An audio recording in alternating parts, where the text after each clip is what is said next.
नमस्कार, आप देख रहे हैं प्रोग्रेसिव इंडिया और मैं हूं आदित्य झा।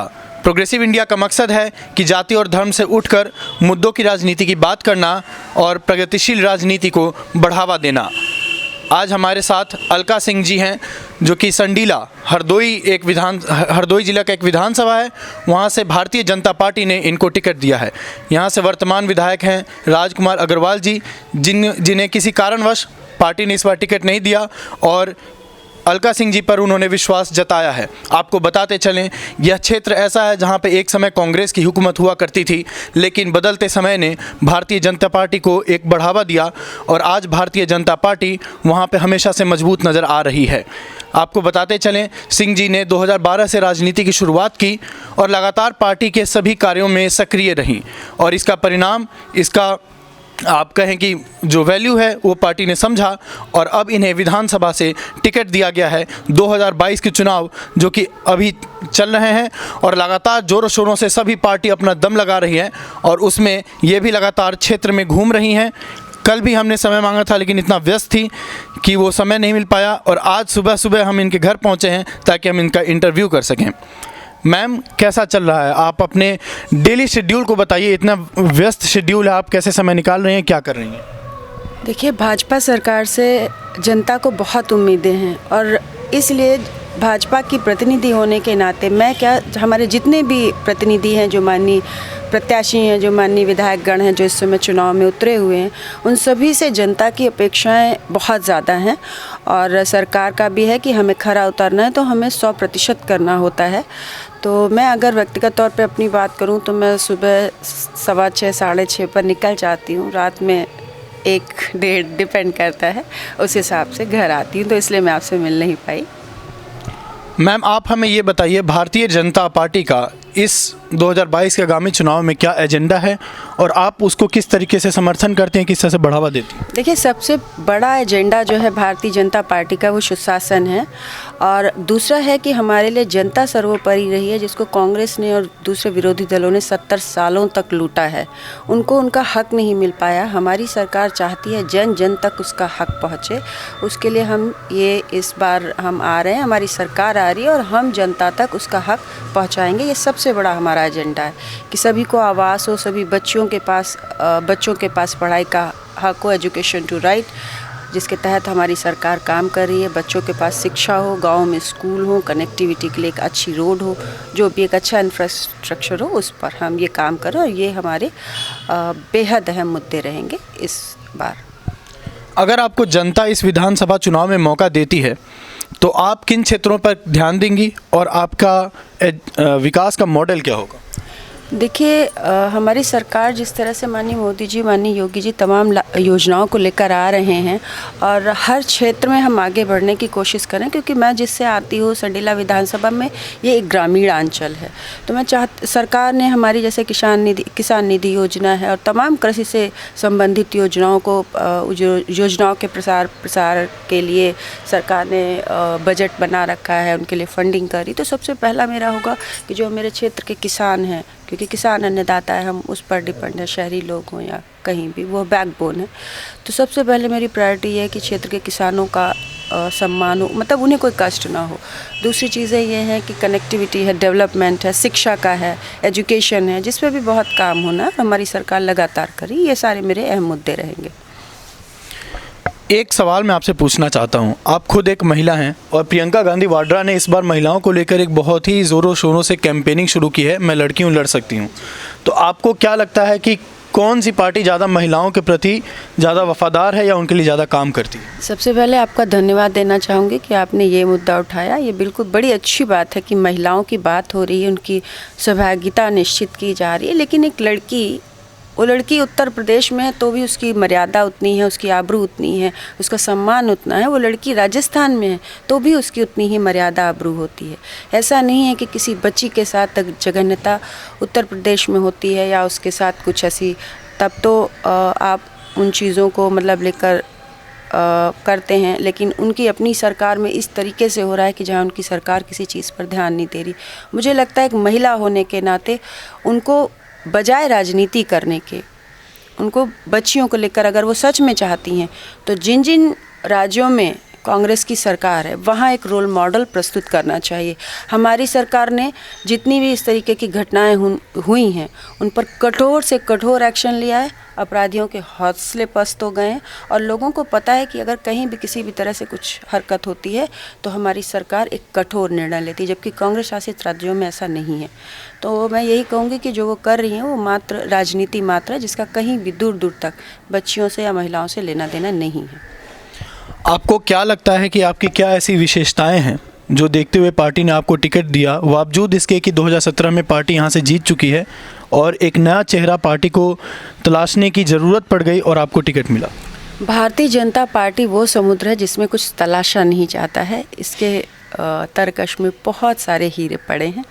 अलका सिंह महज एक चेहरा है। आपको मैं बताना चाहती हूँ कि मैं 2012 से सक्रिय सदस्य रही हूँ भारतीय जनता पार्टी की, और ये भाजपा में ही संभव है। ये सिर्फ और सिर्फ भाजपा में संभव है कि काम करने वाला एक शख्स कब कहाँ राष्ट्रपति बना दिया जाता है जो समर्पित होता है, कब राज्यपाल बना दिया जाता है, कब राज्यसभा सांसद बना दिया जाता है। वो राज्यसभा जिसका सपना ही दुर्लभ होता था लोगों को कि भाई अरबपति जाते थे, जिन्हें कांग्रेस ने जैसे विजय माल्या टाइप के लोग, ये भारतीय जनता पार्टी में संभव है। और मेरा सौभाग्य है कि मैं एक ऐसी पार्टी से मेरी विचारधारा प्रेरित रही। मैं 2012 में जुड़ी और उसके बाद अभी आप देखिए कि मैं मेरे कार्य को, मेरी सक्रियता को पार्टी ने पहचाना। मैं अवध क्षेत्र में क्षेत्रीय सदस्य हूँ और ये टिकट पूर्ण रूप से पार्टी ने संगठन को दिया है, किसी नए चेहरे को नहीं दिया है। उन्होंने अपने संगठन की एक सदस्य को दिया है। ये भारतीय जनता पार्टी में ही संभव है और नया चेहरा नहीं तलाशा गया। हमारे विधायक जी ने बहुत काम किए हैं, हमारी सरकार के द्वारा बेहद वरिष्ठ हैं, उनका बहुत मान सम्मान है क्षेत्र में। कारण ये था वो वरिष्ठ हैं और अभी उनके यहाँ एक बेहद दुखद हृदयविदारक घटना भी हुई। उनके सुपुत्र जो बेहद युवा थे, 2 मासूम बच्चे हैं उनके, नहीं रहे। इस वजह से पार्टी को लगा कि अभी वो दुखी हैं, तो और उनका मान सम्मान आने वाले समय में बिल्कुल रहेगा क्योंकि वो हमारे वरिष्ठ हैं। पार्टी ने मुझे सदस्य होने के नाते संगठन को ही टिकट दिया और इस बार भारतीय जनता पार्टी नए चेहरे पे नहीं, पूरा संगठन चुनाव लड़ रहा है संडीला में। अखिलेश यादव ने कहा है कि उत्तर प्रदेश के लिए योगी आदित्यनाथ अनुपयोगी हैं और ढोंगी हैं। आप तमाम समाजवादी नेताओं को, अखिलेश यादव को और विपक्षी दलों को क्या जवाब देना चाहेंगे? देखिए, मैं ये कहूँगी कि यदुवंश क्या, यदुवंश वो जहाँ इस सृष्टि का चराचर जन्म लेता है, वो यदुवंश। और उसी यदुवंश को अखिलेश यादव ने महज तुष्टिकरण के लिए उसको मुगलों के हाथों बेच दिया, उसको गिरवी रख दिया, उसकी शान, उसकी सब कुछ गिरवी रख दिया। और वो बात करते हैं इस तरीके की। अगर उन्हें पता होता तो वो इस तरीके की बात नहीं करते, क्योंकि हमारे मुख्यमंत्री जी जो हैं वो जहाँ पे डेवलपमेंट है, बच्चियों की सुरक्षा, तमाम सरकार की योजनाओं को लेकर आ रहे हैं, वहीं उन्होंने सनातन संस्कृति और परंपरा को भी बनाए रखा। तो मुझे लगता है शायद अगर वो धार्मिक होते और इस तरीके तो उन चीज़ों को भी समझते। तो इसलिए ये जो उनका तर्क है वो किसी भी तरह से जायज़ नहीं है और शायद वो खुद ही शायद नहीं, यकीनन वो खुद अनुपयोगी हो गए हैं, इसलिए इस तरीके के बयानबाजी कर रहे हैं। आप जब क्षेत्र में घूम रही हैं, कैसा रिस्पांस मिल रहा है आपको? कार्यकर्ताओं का हुजूम, जो जोश है वो किस तरीके का है? और जब आप जा रही हैं तो लोगों का क्या रिस्पांस है? देखिए, इस बार मैंने कहा कि भारतीय जनता पार्टी ने किसी नए चेहरे को टिकट नहीं दिया। भारतीय जनता पार्टी में संभव है कि वो अपने कार्यकर्ता को टिकट दें, तो भारतीय जनता पार्टी ने अपने क्षेत्र के एक सदस्य को टिकट दिया है और पूरा संगठन वहाँ पर लड़ रहा है, स्वयं लड़ रहा है। हमारे सारे मंडल अध्यक्षगण, हमारे जितने भी मोर्चा के हमारे पदाधिकारी गण हैं, वो स्वयं चुनाव लड़ रहे हैं। तो जोश का तो लेवल ही बहुत हाई है, क्योंकि इस बार वो स्वयं के लिए लड़ रहे हैं, संगठन के लिए लड़ रहे हैं। रही बात जनता की, तो जनता का जो रुझान है वो एकदम शानदार है। और संडीला विधानसभा सीट में आपको बताऊं, भारतीय जनता पार्टी ऐतिहासिक मतों से जीत चुकी है, जीत दर्ज कर चुकी है। ये आपको आने वाले समय में पता चलेगा। कितने सीटों का अनुमान लग रहा है आपको इस चुनाव में? 350 प्लस। अब की बार 350 पार। जी बिल्कुल, पूर्ण रूप से, क्योंकि हमारे पास सुशासन का मुद्दा है। लोगों ने देखा है, जनता ने देखा है। प्रलाप करने के लिए जो प्रोपेगेंडा है विरोधियों का, वो कुछ भी कर सकते हैं, वो अलग चीज़ है, लेकिन हम जा रहे हैं और लोगों में रिस्पांस है। बिल्कुल एक तरफा है चुनाव। स्थिति ये है कि 100 में 80% वोट भारतीय जनता पार्टी को जा रहा है, 20% वोट ही बट रहा है। कल हम आपके क्षेत्र में घूम रहे थे और कुछ लोगों का ऐसा भी मानना था कि आपके खिलाफ जो सपा कैंडिडेट हैं उनकी पॉपुलैरिटी जो है वो लगातार बढ़ रही है और वो आपके लिए खतरा है, क्या बोलना चाहिए? नहीं, वो मेरे लिए क्या, हमारे लिए कहीं कोई विरोधी दल है ही नहीं। भारतीय जनता पार्टी के लिए पूरे उत्तर प्रदेश में कहीं कोई विरोधी है ही नहीं। हमने काम किया है, हम अपनी बात करते हैं और पूरे उत्तर प्रदेश में भारतीय जनता पार्टी ने जिस तरह से सुशासन की व्यवस्था कायम की है, जनता, मैंने आपसे क्या कहा कि 80% जनता भारतीय जनता पार्टी को वोट कर रही है और 20% जो नहीं कर रहे हैं ये वही लोग हैं जो जिन्नावादी सोच के लोग हैं। हमारी सरकार ने घर घर तक नमक पहुंचाया है, तेल पहुंचाया है, राशन पहुंचाया है, उनके खातों में बैंक पैसा दिया है और ये जो बीच के ये दलाल और मंडी थी माफियाओं के, सब ख़त्म कर दिए। तो ये वही लोग रो रहे हैं, उन्हीं की छटपटाहट है, वही 20% है कि शायद किसी उम्मीद में कि कुछ हो जाए, जो कि नहीं होगा। आपने दलाली का मुद्दा उठाया, इसी पर मैं एक सवाल पूछना चाहता हूँ। लॉ एंड ऑर्डर एक बड़ा मुद्दा रहा आपकी सरकार में और आपकी सरकार का दावा है कि आपने लॉ एंड ऑर्डर को दुरुस्त किया है और जो अपराधी गण होते थे अब वो दुबक के बैठे हुए हैं। इस पर आप क्या बोलना चाहेंगे, इसे थोड़ा विस्तार से बताइए। ये कहूँगी आप स्वयं से देखिए कि पहले ये होता था आए दिन, मैं अपनी विधानसभा क्षेत्र की बात करूँ तो आए दिन होता था, भैया हमारा खेत जो है मेड़ हमारी कब्जा ली है, हमारे यहाँ ये मेड़, हमारे खेत में मेड़ डाल दी है, हमारी ये ज़मीन पे आ गए, यहाँ पे भैंस बांधने लगा है, कोई छोटे छोटे मुद्दे। और ये मुद्दे इतने होते थे कि बढ़ते बढ़ते वो भयंकर प्रतिद्वंदिता में बदल जाते थे, क्योंकि इनके छोटा से छोटा कार्यकर्ता, उसकी मानसिकता होती है सीधा कब्जा करना, लूट करना, हत्या और डकैती, जिसमें इनका माइंडसेट रहता है। आप इनके नेताओं के बयान भी देख रहे होंगे, लगातार आ रहे हैं कि ये कर देंगे, उसको मार देंगे, फलाना कर देंगे। इनकी मानसिकता ही इस प्रवृत्ति की है, फसादी प्रवृत्ति की।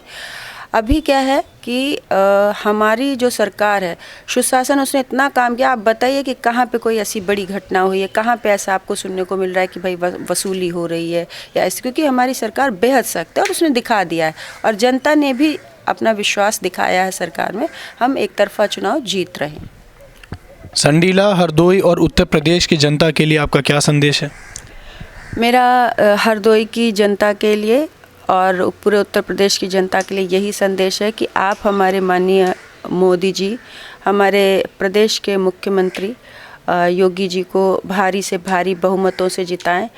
ये हमारी बच्चियों को सुरक्षा देगा, एक सुशासन की व्यवस्था को कायम करेगा, आने वाले समय में हमारी सनातन संस्कृति का पोषक होगा, वाहक होगा। और यही चाहूँगी कि भारी से भारी संख्या में आप सभी मतदान करिए और विशेष रूप से मतदान 100% करिए। जो बच्चे यूपी से बाहर हैं उन्हें, या बहुएँ बेटियाँ जो बाहर ब्याही हैं, काम कर रही, उनको आमंत्रण दीजिए कि भाई आप आइए घर एक दिन के लिए, ये आपका कर्तव्य बनता है। और 100% मतदान कीजिए भारतीय जनता पार्टी के पक्ष में।